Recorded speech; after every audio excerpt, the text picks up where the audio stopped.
Excellent. Well, yes, welcome to the Good Futures webinar, everyone. In today's webinar, I will be introducing you to the whole Rooted Good team. Here today with us, you have myself, Tito Ponce, the Director of Operations. We also have our co-founders, Mark Elsden, Mark Sampson, and Shannon Hopkins, and our Director of Sharing, Angela Johnson. Today, we'll walk you through the Good Futures Accelerator, give you a little sneak peek into what the curriculum looks like, and then at the end, we'll answer any questions you might have about the Accelerator. For the ease of the recording and for today's webinar, feel free, as you have questions, throw them in the chat, and my colleague Angela will go ahead and be collating all of those, and then we will address all questions at the end. But yeah, feel free to throw those into the chat whenever you have them. Without further ado, I would love to start off with my colleague Mark Elsden to tell a little bit about the intro of Rooted Good and how we came to be. Yeah, hi everyone. It's great to have you with us. So Rooted Good is a really fascinating organization. I joined a few years ago, but it has its history actually in a community of folks in London, England, that Shannon Hopkins and Mark Sampson were both a part of for a number of years, where they engage in a whole series of experiments, projects, and around social enterprise. Some of them faith-based, some of them socially oriented, and they together learned a great deal about how to do social enterprise and how to do it with churches and how to do it in a way that is beneficial to communities. And then I got connected to them through a series of different conversations over the years. And in 2020, actually, right before the pandemic, we formed Rooted Good and created an organization here in the United States that is focused on supporting churches and church-related entities doing social enterprise, using buildings and land for greater mission and ministry, for generating revenue, aligning money and mission, and really figuring out how to move forward into the new future of what the church is going to look like in the United States with new economic models and new ways of doing ministry. And so we are thrilled to be working on that and to be offering the Good Futures Accelerator course to you all. And we're happy to share a little bit more about that today.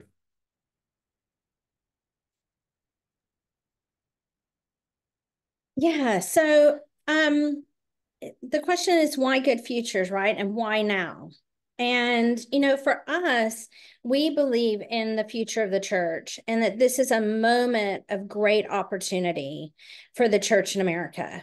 It's hard to go through a week without seeing newspaper articles from across America about churches closing or churches developing their property in interesting ways to serve community needs. And some people take that as a moment of like, there's a lot of fear. What's going to happen to the future of the church? And we kind of say, actually, of course, the future is changing. Like the current reality of churches, it's going to look different. But we think this is the moment and that the church can engage in new ways. And Good Futures is our kind of answer to help churches go, what do we do in this moment? Our economic model's changing, tithing might be down, the way people gather and attend churches is down, but actually the mission of the church isn't going anywhere. So how do we help churches be who they're meant to be in their neighborhood? And that's what Good Futures helps people do. And we think this is the moment. And if we don't do it now, then a lot of our churches across America are going to be gone for good. So that's why Good Futures and why now. So about 4 years ago now, we received a grant from the Lilly Endowment to do some training with churches.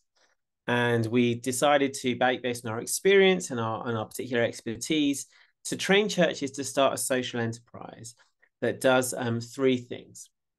It kind of generates revenue, furthers their mission and purpose in their local communities, and uses their buildings and land in new ways. And so back then we decided to work with 12 churches. We'd all gather in person once or twice a year over 3 years. And then March 2020 happened and lockdown. And so we immediately, like everybody else back then, pivoted to doing something slightly different. And we decided to try an online version of this and open this up to a broader group of churches across the country. So we ended up recruiting about 20 to 30 churches, all through different denominations, different backgrounds, different, urban and rural contexts, across the nation to engage in this process. And this big experiment became, what can you do with churches when you're not in the room with them?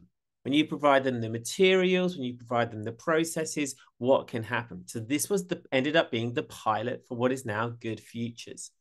And it was fascinating to see how that took place. And we were really delighted at the success of it. We didn't know going into it if it would work. It felt very new to us, very unknown in certain ways. And yet we were delighted with it worked. 97% of those that completed it said it was helpful for them in seeing new possibilities for how their property can further their mission. And 88% said it was very or extremely helpful in doing so. Again, 97% said it was helpful in helping them see new possibilities for how their property can generate new revenue streams. And so we found really fascinating examples of how this teaching and training process that we were creating, this curriculum, could help them do something new, and particularly because it was oriented towards actually doing something, not just learning about something, but actually creating, designing, starting something.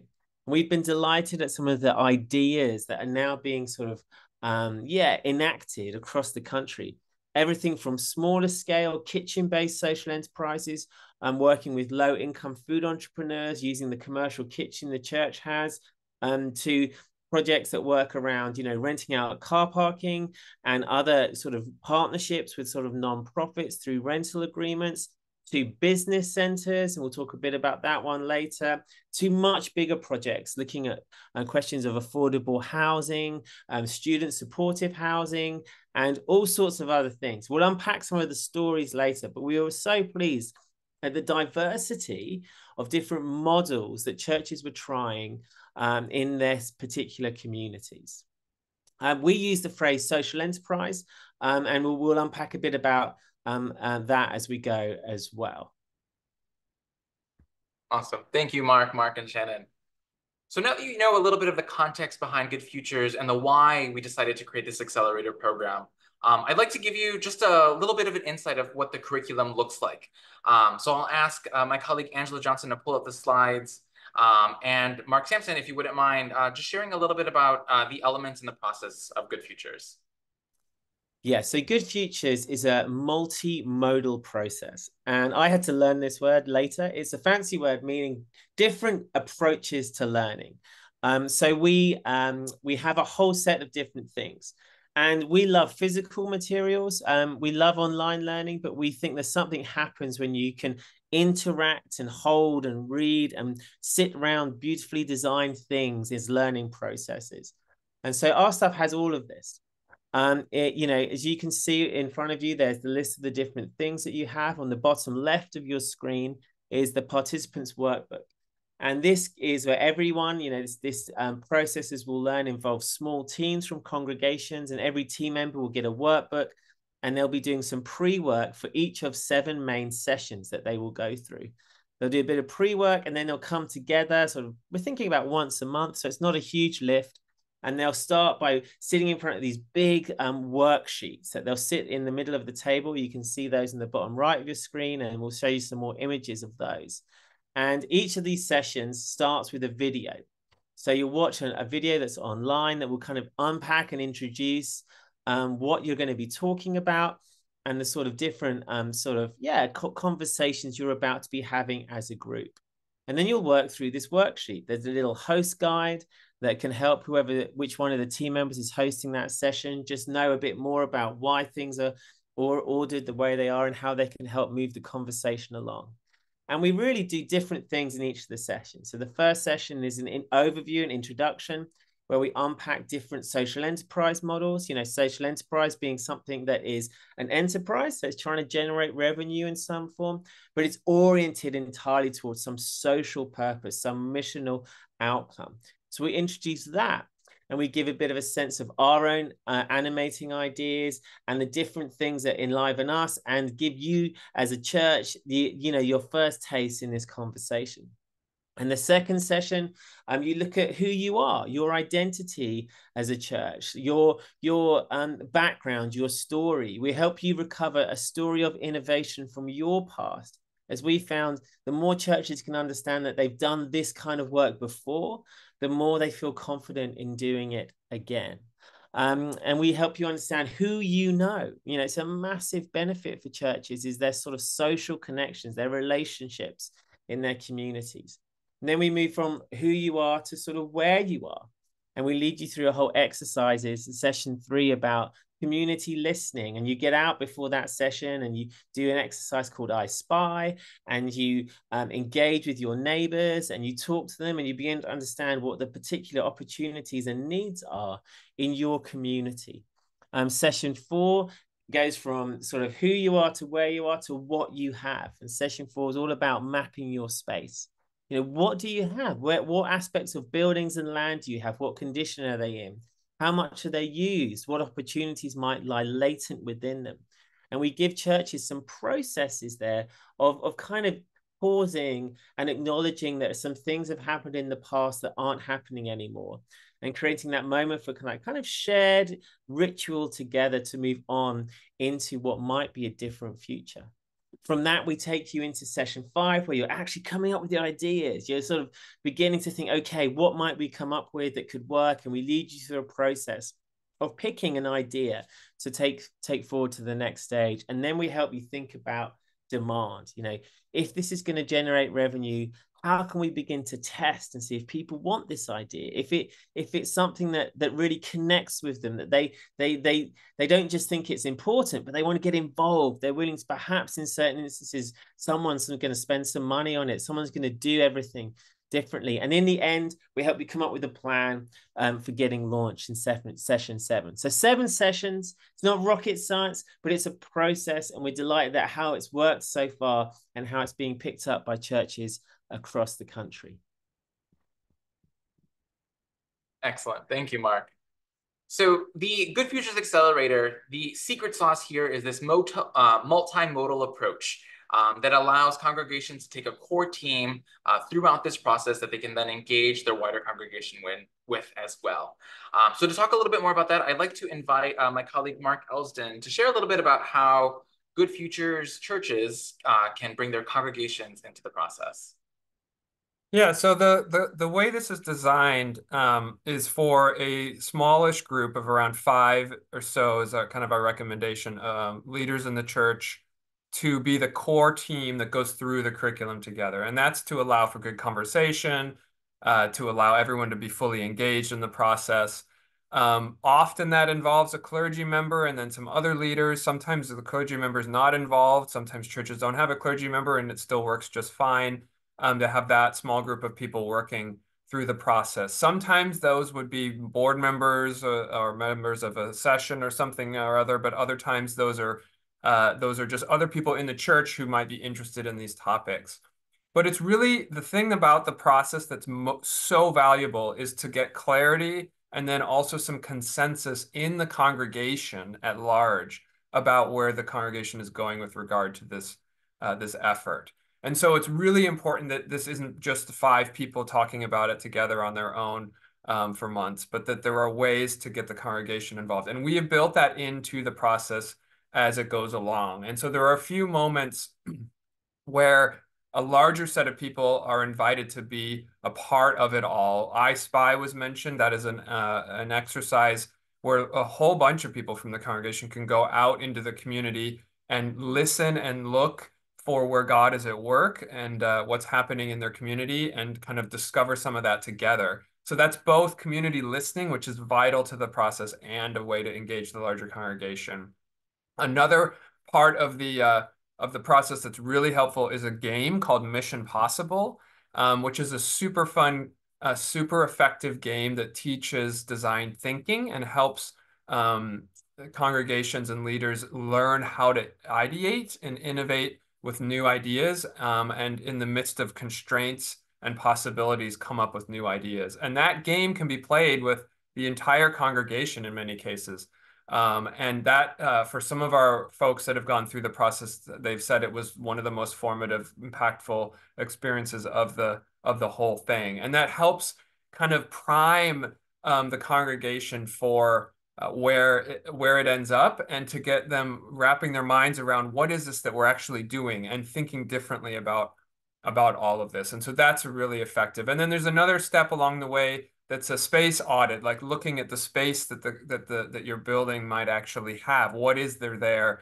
What spaces have been used a lot recently and not used recently, and how can those spaces be adjusted or adapted to new uses? And that's another way to engage the larger church. So really, in the end, the goal is to get the whole congregation moving along towards a project that they want to try. And we've often found that there are situations where some leaders in the church might have some ideas about what they might want to do, say affordable housing or a kitchen-based program. But it's difficult sometimes to figure out how to actually get the whole congregation around that idea and moving forward in that idea. And the Good Futures course does that by just following it through the process. It gets that happening, and it involves the whole congregation. So it's both a small group and the whole church eventually getting together. Usually the process takes around 7 to 9 months. It can be done as quickly or as slowly as your church wants to do it, but that's typically what we see works pretty well, is around 7 to 9 months. And we also want to help sort of stimulate imagination and conversation, and help churches sort of locate this journey they're on within a sort of broader theological framework and a broader sense of the context of what's happening in the US. And to that end, in each box, you also get a couple of books. So Mark Elston's excellent We Aren't Broke, Uncovering Hidden Resources for Mission and Ministry, which unpacks his own story of Press House, the student ministry that he is still the executive director of in Madison, Wisconsin, and his understanding of both how we can use our assets, physical assets, but also our money to do good in the world, and how we often imagine that we don't have a lot when really we need to focus on what we do have, move from a sort of scarcity to abundance model. And the other book, which is just out this year, very excited to sort of have this as part of the kit. It's called Gone for Good. Mark again edited this, but it has lots of contributors, and it's negotiating the coming wave of church property transition. And this really helps you understand that, as a church, you're so often to think that you are on your own, that you're facing this kind of thing. And it's quite daunting, perhaps you're looking at your income dropping each year, your deferred maintenance costs increasing, that your community, you're just engaging in different ways than you used to. And this really unpacks what's happening from lots of perspectives. So we have perspectives from pastors in here. We have perspectives from property developers and city planners. We have perspectives from philanthropists and investors and all sorts of people that are looking at this and saying, oh my goodness, what's happening right now in the US, and how can we be part of something meaningful and productive in response to this huge opportunity. So we want to get you thinking and engaging in that way. And one of the sort of strengths of the course, I think, is it's written in a way for Christians from all backgrounds and traditions to engage in. But as a result, we haven't got very specific often about sort of theological or faith-oriented language. And we want to invite you to bring that to the table. Like, locate this firmly within your tradition. Think about your gifts, your theology, your understanding of sort of spirituality and prayer, and how that can enliven this process. So we invite you to bring that with you into this conversation.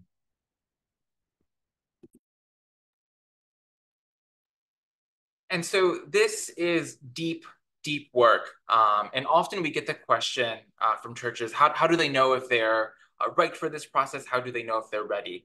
So I'm going to invite my colleague Shannon Hopkins to tell us a little bit more about, how a church could know if Good Futures is right for them.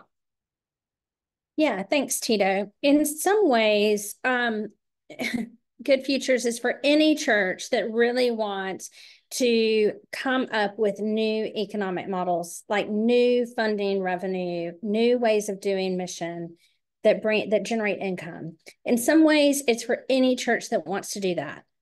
However, what we found is that there are some attributes that are necessary to do this work, that churches that have these attributes kind of excel at moving through the process and launching a social enterprise, like a mission-oriented enterprise. So the attributes we found are, one is significance, that you view this work as important. You know that this work matters, that both finding a new kind of financial model for mission and doing mission in a new way matters to you and your congregation, to the future. There's an urgency and a dedication to the work. This isn't just an add-on, so to speak, but this is going to help us become who we need to be in our places where we have our buildings and where we live our lives, right? So you know the work's significant. Second is there's some capacity, that you have some time and you can imagine a group of 3 to 7 people working together over a process of several months.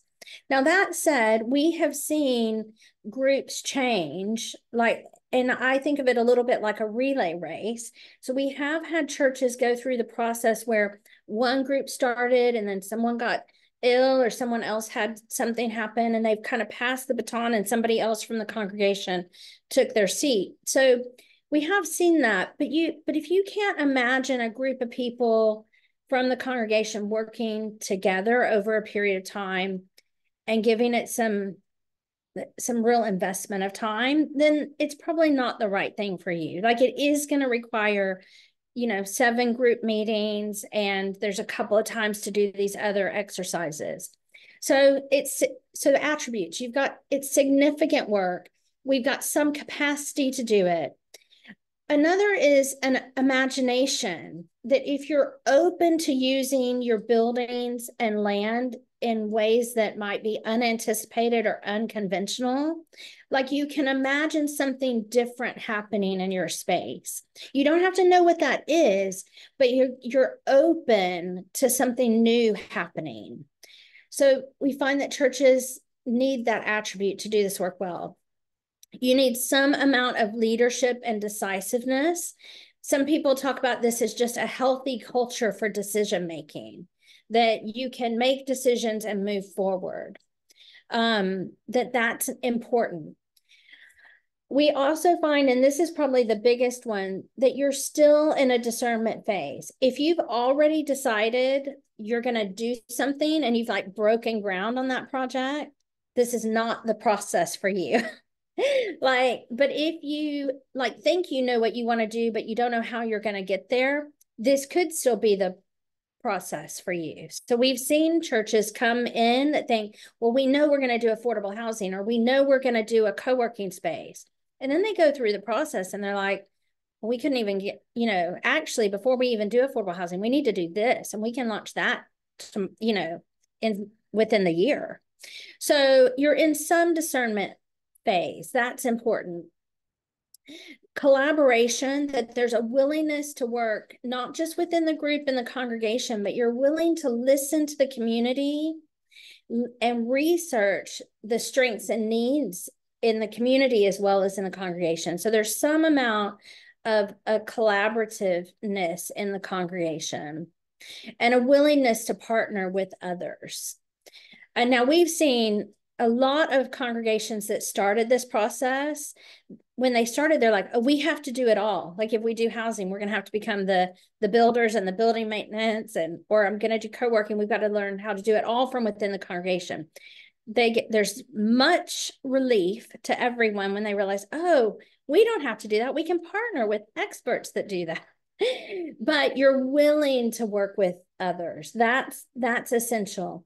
And then there's something about being entrepreneurial, that you're willing to actually create a business that creates common good and generates revenue for the congregation. Some churches are really allergic to doing anything that has to do with money.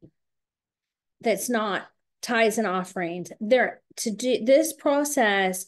Now, you might not have done it before, although there are a lot of churches that do like affordable daycare, and there's some that's a social enterprise, right? So you're generating some amount of money through an activity, but you need to have some openness to that. So again, I'm just going to recap them. The attributes that we found that are really good for churches to have to do this work well are it's significant. The work, they recognize the work is important. They have some amount of capacity. You can do this work. You can imagine spending time on it. You're open. You have an imagination for using your building and land in new ways. You don't have to know how. You can make decisions. You're open and discerning the future. You're collaborative, and you're open to being entrepreneurial. And we found that those attributes just help the process and help churches do this work well. Thank you, Shannon. So now I would love to turn to some stories that we have from our pilot. So I'm going to invite Mark and Mark to also join us up here on the virtual panel stage. So Shannon, Mark, and Mark, let's go in that order probably. Mark Elsden, Shannon, and then Mark Sampson. Could you share some stories of things that you've learned from our pilot program with some of our previous churches? Yeah, so I'll just share a story of one church in the Madison area where I live that went through the pilot that's doing some really interesting work. They actually were two churches, two different denominations that were both smaller and needing to rethink how they were going to move forward in their future life, and they federated together. They sold one of the two buildings. Moved their both congregations joined up into worshiping together in the other of the two buildings. They sold one building to a developer who was putting up the most environmentally sustainable multifamily building that's ever been built in Madison on that property. And that actually broke ground yesterday, believe it or not. And then the second is a project that they're also going to redevelop their property. They're going to be putting some workforce housing, missing middle, sometimes people call it, sort of workforce housing on that, and then redoing the church space to become a community center, where the church is going to actually become kind of the anchor tenant, the anchor presence in a larger community center that is being shared space, shared use by the community and by other groups that are in the community, including an ethical trading company and some other groups that use it. And so really exciting project that they're working on that's going to be transformative in their neighborhood. And that all kind of came through the whole process of working through the Good Futures Accelerator course and understanding what was around them, what the needs were in their community. I think if I were to say one thing that's really, really vital to any of this work is that community listening portion and really doing that and going through that process. In my experience working with churches in other capacities around the country, I have yet to see a church develop a new project at scale or any size without going through a process like the Good Futures course. Now, there could be other processes that are effective as well. We're not saying we're the only one out there, but I have yet to see one where the church said, we're going to build X, Y, or Z, but we're going to go straight to the developer or straight to the real estate solution and did not do a process like Good Futures. It does not work. At some point, that process needs to happen. And in some cases, I've even seen churches have to go back and kind of pause the development and go back and do a process like this, because it's really critical to get all those steps done and to do them in a way that leads to some consensus and to some clarity around the mission. The real estate questions, they can all be answered eventually if the mission question is clear. If it's reversed, it doesn't work. So that would be what I would share on what I've seen. Yeah, I think, my story actually just follows, Mark, I love what you just said. Like when the mission is clear, the rest can follow. And like the one thing that I actually love about our process is the focus is mission, getting the mission right, knowing the development can come. And my favorite story from the beta group was this little church in California. They were down, I mean, massive footprint of a building, but they were less than 25 people worshiping. I mean, they had really shrunk. And yet they knew if they quit worshiping, then their denomination would sell the building and would just go to luxury housing or something else. And that money would not stay in the community. The mission would not keep being done on that site. So they kept worshiping and waiting and trying to figure out what to do. And it's amazing. If COVID wouldn't have happened and we didn't go online, we probably wouldn't have accepted them because they were so small. But they became a highlight for me because they just were like, no, we know who we care about in this community and we care about the marginalized. And they are going to do housing, but they're going to do housing with wraparound services, and the city's getting involved, and loads of partners from the community. And it's just an amazing story. It's going to take time for us to see a story in, the Chronicle or the Post about it, but it's amazing. And that group and how committed they were to know what's important for the mission of this church to continue way beyond when we are here, for the people in this community to be served. So yeah. And for me, it's just actually anyone can do this work when it's important work to do. Thank you, Shannon. The story I want to say is a bit different to the first two. The first two had components of housing in both their stories, though in both of those instances, the churches were still finding a space, different kinds of space to meet together in. In this last story I want to tell, it's about a church that's on the southern coast in Alabama, on the Gulf Shores, and they hired a pastor to come in. And the pastor came in, and when they got there, the pastor found out she only really had enough sort of salary for 2 years. And it's a sort of smaller congregation. So she began to think, oh gosh, I better quickly work with the church, work with the lay leaders to try and figure out, can we do something here that can mean that we can sort of have a more viable pastor for longer. And so they found out pretty instantaneously about the Accelerator pilot that we were running, and they got in touch and they joined. They ended up figuring out and doing a bunch of sort of community listening and thinking, okay, there's a real opportunity here to serve the small business community in our town. And for various reasons, that business community was underserved. There wasn't spaces of affordable spaces for sort of entrepreneurs and small businesses to be in. There wasn't much services being provided. And there was just this need there. And this particular sense of call, most importantly, from the church to serve that particular community. That this was something that meant something to the church. So they started by just getting in touch and building relationships with the Chamber of Commerce, testing this idea, and then hosting some seminars in their space around, stuff to do with marketing and development for small businesses. And they begin to just attract more people into their space. And then they said, okay, how can we use this space to serve this community? And they had a bunch of classrooms, the education wing. They had a few other different spaces that were underutilized. And so they started turning into a sort of offices. And within a few months of launching, they managed to fill every office space. And they've even already started to see businesses come in, grow, and then because needing to get bigger space, move on so others could come in.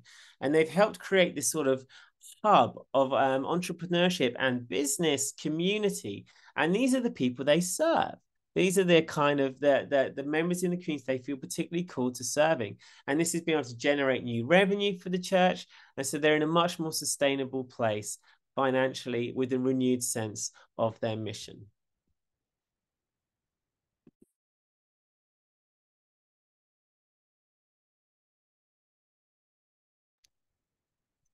Hi. Okay. So I've just put a link to the story of the church that Mark was just sharing. I've just dropped that in the chat if you want to read an article about Gulf Shores Presbyterian Church.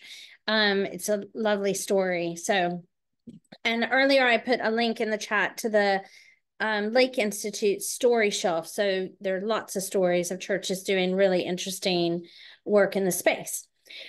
But the question is, if you're convinced, like, oh, this sounds great for our church, well, how do you buy it? How do you actually do the course? So we have a couple of ways for churches to participate. So one is, if you're a church, you can just go to Good Future. Oh, hold on, I'm going to get it right, the link. You can go to, oh, okay, sorry, Tito, can you put the link in? Yeah, rootedgood.org/goodfutures. That's it. And you can just buy it. And if you're a Presbyterian church, because we have a relationship with the PCUSA, if you're a PCUSA church, you can access it through the PCUSA. We have a license where you can get that 50% off. But you can just go to rootedgood.org/goodfutures and you can just buy the course. If you are here and you're connected to a denomination, or you're a denominational leader, or you're a church that wants to get other churches in your community to do this together, we also have a cohort in a box model where you can pay a fee to get a cohort in a box. It's $3,500, and you get 50% off discount codes for 8 churches to do the course together. So you can do this as an individual church, or you can do this as part of a cohort. So those are the 2 main ways for individual churches to participate. So again, rootedgood.org/goodfutures. And if you have questions, you can email us at goodfutures@rootedgood.org.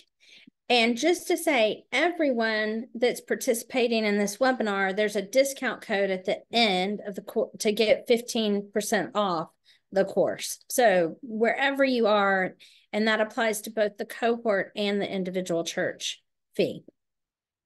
So. Thank you, Shannon.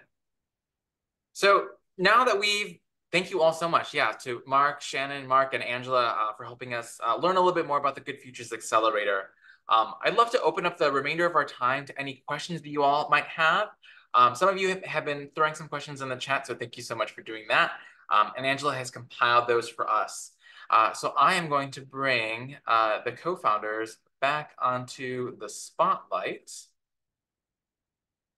And I'll ask these questions, and then as you all, if you have a response, feel free to share with the group.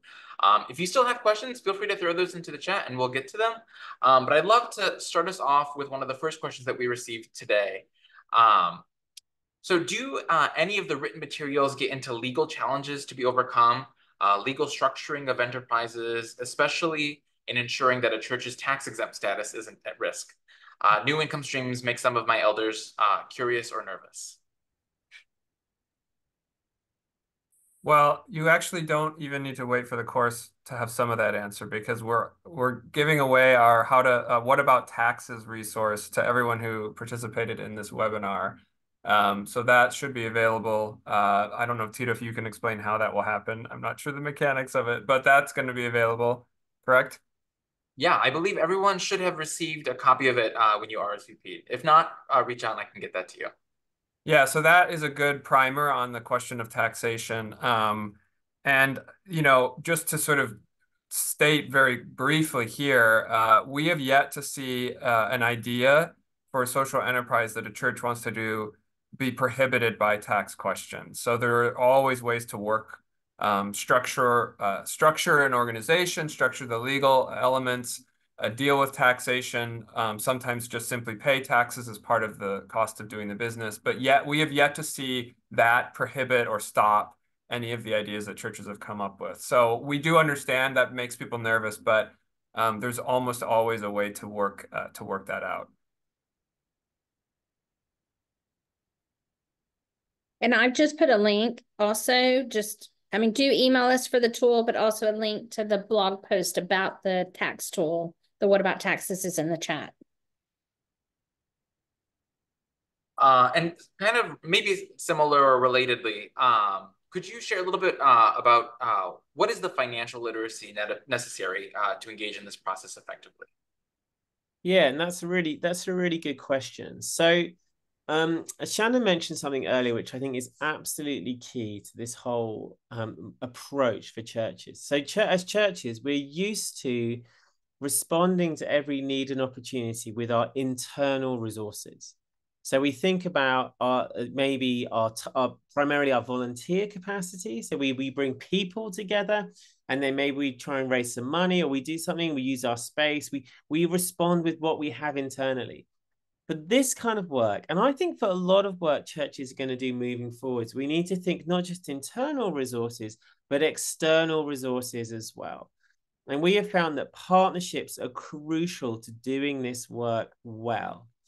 So that's kind of a roundabout way of getting at this question of financial literacy. So we're not advocating, for example, that the pastor now becomes a 20% pastor and 80% food truck salesperson, or a 10% pastor and 90% property manager. You know, we're not suggesting that. I mean, in some cases, perhaps that will happen, but we're really mostly suggesting no. What kinds of approaches can you use your space that you care about that then you can work with others to see happen in the world? So, for example, you know, if you've got some property you're developing and you're thinking about affordable rentals, then a property manager to work alongside, he's got experience and background doing that, is a fantastic partner.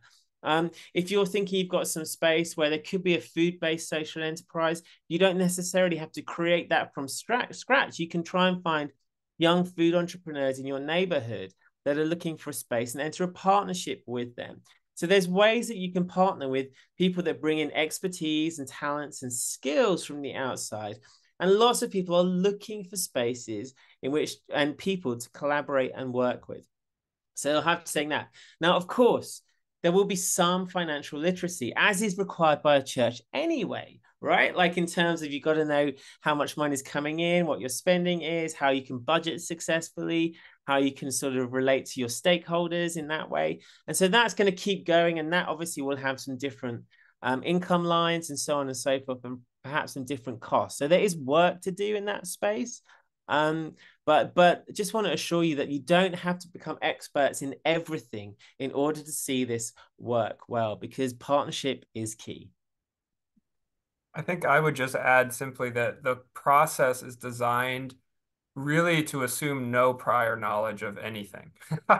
And other than your congregation and who you are and your kind of theological commitments and so on, other than that, bringing that to the table and your commitment to the process, it actually leads you through the rest of it. So you really aren't being asked to come in with much of anything at all, other than an openness to work through it. And the process does what it does by way of its design. Yeah, thank you all. So I think relatedly, so coming to this process, you really don't need to know too much based on like how the curriculum is written. One of the questions that we've gotten, and I think that a lot of folks have too, is if we could clarify, does someone from the Rooted Good team provide facilitation at some point in the Good Futures course, or is it completely congregation-led? Okay, so this is a question we get asked a lot, and the process is completely congregational led. There is a series of videos that we have created. So the Rooted Good team and other partners have provided the content for the videos. They are part of the package. Every part of this process leads you as the congregational team to answer questions, to read information, to engage with your community, to do the work. And we believe so much that we've made the process so question by question, content by content, piece by piece. But congregations can do this work, and you're the ones the people in the neighborhood are the people to do the work. But we don't come in and do any one-on-one facilitation with your congregation. Now, part of that is how we can offer it for $750, right? Like that's like, we've made it affordable for churches. We're offering as many discounts in as many places. We've got lots of people in different contexts that are trying to pull cohorts together, but every bit of the process, it's you working through it. And at the end, you'll have so much confidence. No, this is the work for us to do. And this is our business idea. And you stand on the shoulders of lots of people across the country that have already been experimenting in new ways of doing social enterprise to achieve their mission and have a new economic future in their place. Shannon. And yeah, you already mentioned how the videos are part of the Accelerator package. And just to demystify that process a little bit. So when a church purchases the Good Futures Accelerator, you'll purchase it through our learning platform called Teachable. And so on there is where we store all of the videos that are part of the course. When you log on, you'll be asked to give us some shipping information so that we can send you a welcome box. And then that box will contain all of the physical materials that accompany the videos. So all of that is written out in there, and it will help walk you through the process when you get it. Here's a PCUSA specific question. So anyone can answer it, but I am looking at our PCUSA rep on the team. So the session has committed to Good Futures. The mission study is halfway done, but they have not yet written the ministry discernment profile or form to the pastor nominating committee.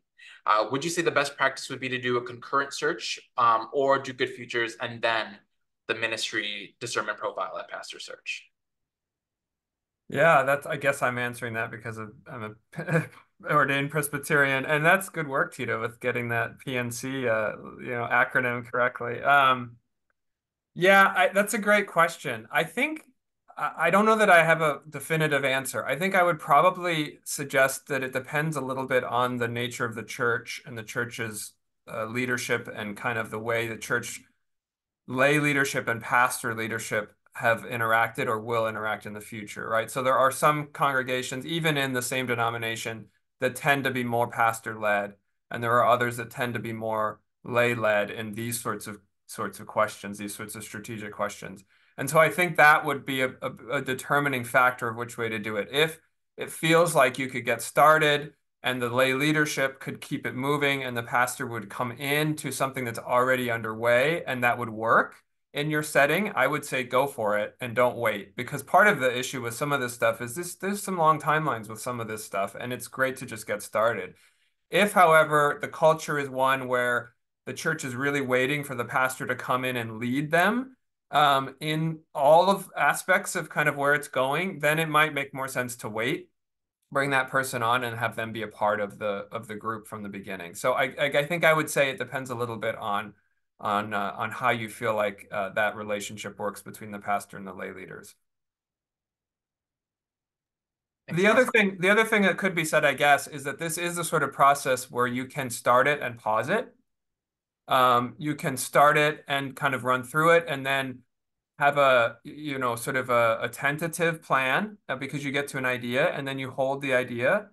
And then as a pastor comes on, you sort of can revisit a couple of the elements of it because it's self-paced and not like a college class or a seminary class or something that you have to kind of take a final on a certain date. You can do it at whatever pace you want. So you could get into it. And then as that unfolds, the pastor search unfolds, you could incorporate that into it however you think makes sense. Sorry. Yeah, Shannon, you unmuted or... Well, I just saw one of the questions about what if a church has some of these attributes that I mentioned earlier, but maybe not others for a successful outcome. I will say, this is just what we're learning. We're learning that churches that have these attributes, they kind of easily go through the process. If you have some of the attributes, but not others, some of them, the process is going to help you uncover them. So even I'm trying to think, even the one about working with others. If you haven't historically worked with others or you've struggled with working with others, but actually the process gets you to a place that well, who else is doing this work and why wouldn't we work together? Like that, the process actually can help you kind of build the capacity for these attributes as well. So I wouldn't go if you found one of them, and even the money one, even the are we open to business? Now, if you're totally allergic and maybe not, but it's like, even if you've never done it, again, it's going to help you ask the right questions and do it together with the members of your congregation. So I hope that's a helpful answer. Thanks, Shannon. Another question from folks in the chat.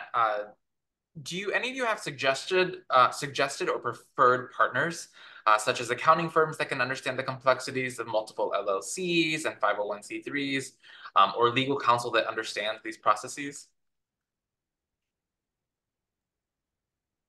So I think there's another sort of it depends answer.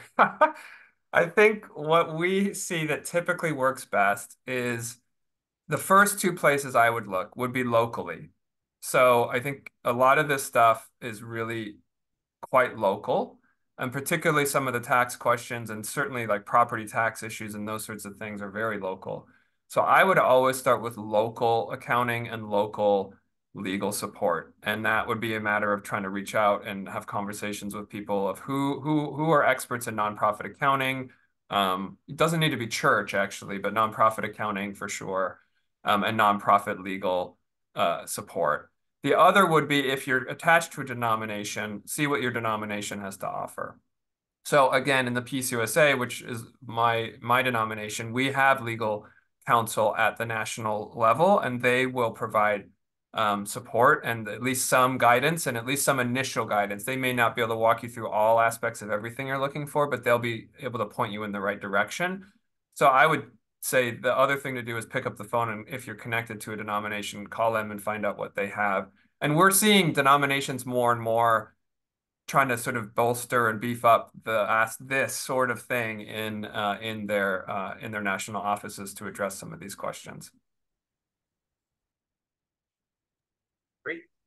And then do any of you have any recommendations of how to really get someone's church council on board?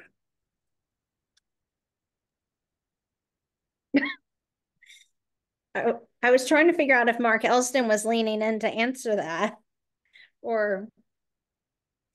So, I mean, I would say from our experience, we found that like the maybe this sharing this webinar is one of the reasons we want to create this webinar, is that we're recording it. We're going to make it available as well, so you can have that show go to different people. I really would recommend sharing the impact report that is available through our website and that we've also linked in the chat, because that gives an evidence base for this. It's not just some ideas, and encourage people to look into our background as a team as well and see some of the projects and the work we've been involved in. That's stuff that we know that church councils have found meaningful in the past as well. We also would say to church councils that it's not a huge undertaking. So it's significant in terms of like it requires commitment. And it does require meetings sort of once a month over a sort of 7-month-ish process. But it's kind of worth trying, if you know what I mean. You're not having to sort of bet the house, right, on something, but you're just exploring an opportunity. So that's the kind of some of the stuff that we've advised in the past and that we've seen help sort of church councils make this decision. Definitely, as this came up earlier, finding ways to help alleviate any concerns around tax exempt status, around like those things, get them out early on, that they're solvable. And we won't know how to solve those until we come up with the model we're trying to solve for. But they are solvable. And like Mark said, I just reiterate, we've not seen a project fail in that way. We've just seen them having to go carefully into that process and get the right help at the right time.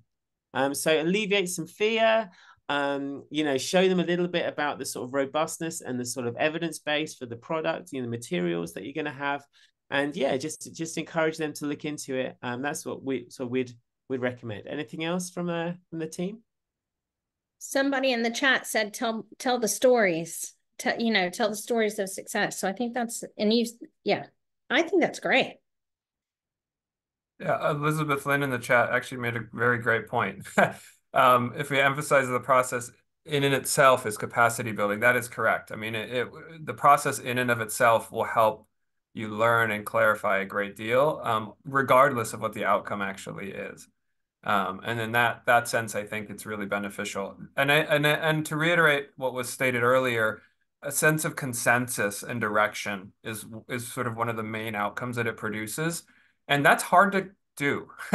And so I think that's a really compelling point for a leadership council to consider is if you can have a process that allows your congregation to get to some consensus and direction, that is well worth undertaking, or at least giving a try. And we are big fans of giving things a try, experimenting, recognizing that not everything always works. But there's really not a lot to lose by giving it a try and to building that capacity and to exercising some of those muscles. And so go for it and see what comes of it. Nice. And I think we have time for just about one more question. And so, Shannon, I might be looking towards you for this answer, but anyone from the team, feel free. But could we explain a little bit more about the cohort in the box process? Are there activities that are included that specifically support this cohort collaboration piece? Yeah, so with the cohort in a box, somebody gets, whoever purchases the cohort in a box, you'll get a box for the cohort leader.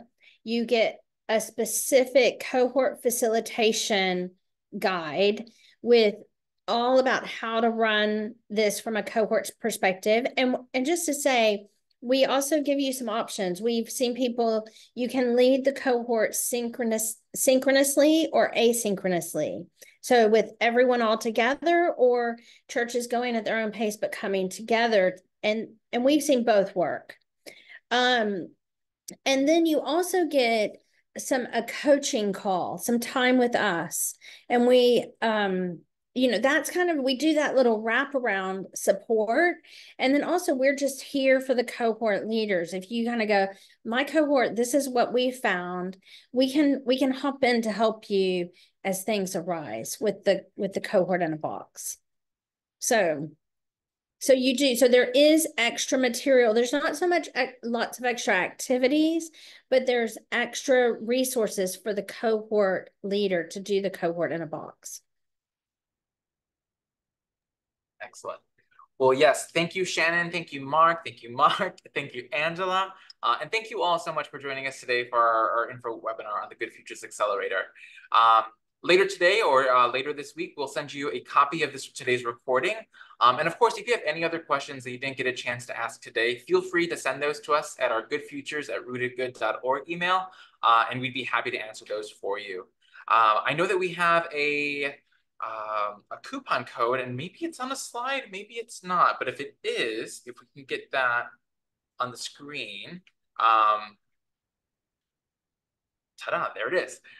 So as a thank you for joining us today, we are offering a 15% off discount code off the price of the Accelerator, or the price of the cohort fee for the cohort in a box. But yes, without further ado, thank you all so much for joining us, and I hope you all have a lovely rest of your days.